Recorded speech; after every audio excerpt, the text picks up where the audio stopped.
আপনারা আমার হাতে যে জিনিসটি দেখতে পাচ্ছেন এটা হচ্ছে বেল।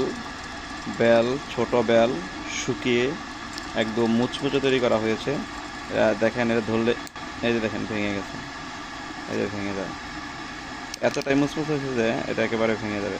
এই যে দেখেন, এই যে মুচমুচে, এটাকে আমি চা করব আজকেই প্রথম। আমি চেষ্টা করব দেখি এটাতে চা হয় কিনা। চায়ের মতন করে এটাকে পান করার চেষ্টা করব। এই যে একদম পরিষ্কার গুঁড়া হয়ে গেছে। এটাকে আমি কাপের মধ্যে দিয়ে দিলাম। কাপের মধ্যে দিয়ে দিলাম, পর আমি এটাই দেব গরম জল। দেখা যাক কীরকম হয়, অপেক্ষা করতে পারেন আপনারা। জল ফুটে ধোঁয়া বের হতে শুরু করেছে। আমি অল্প অল্প করে এর মধ্যে জল ঢালতেছি, দেখি কেমন হয়।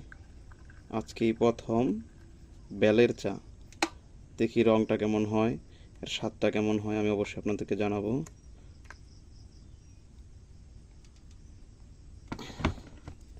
আমি যখন জল ঢালতেছি, ঢালার সময়ই একটা চমৎকার রং ধারণ করেছে একদম।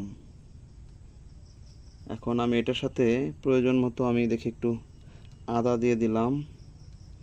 আদা, দারচিনি, লং, এলাচ, বিভিন্ন কিছু দিয়ে দিলাম। দেখি একটু স্বাদটা অন্যরকম হয় কিনা।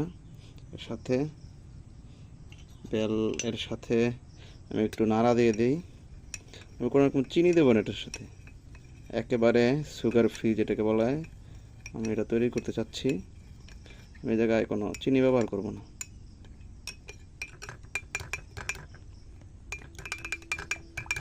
দেখতে পাচ্ছেন চমৎকার একটি রং ধারণ করেছে। হালকা একটা ভাব আসছে এটার মধ্যে, সুন্দর। এটা থেকে একদম গরম ধোঁয়া বের হচ্ছে, দেখা যাচ্ছে। দেখি কেমন স্বাদটা কেমন হয়। ধন্যবাদ সকলকে।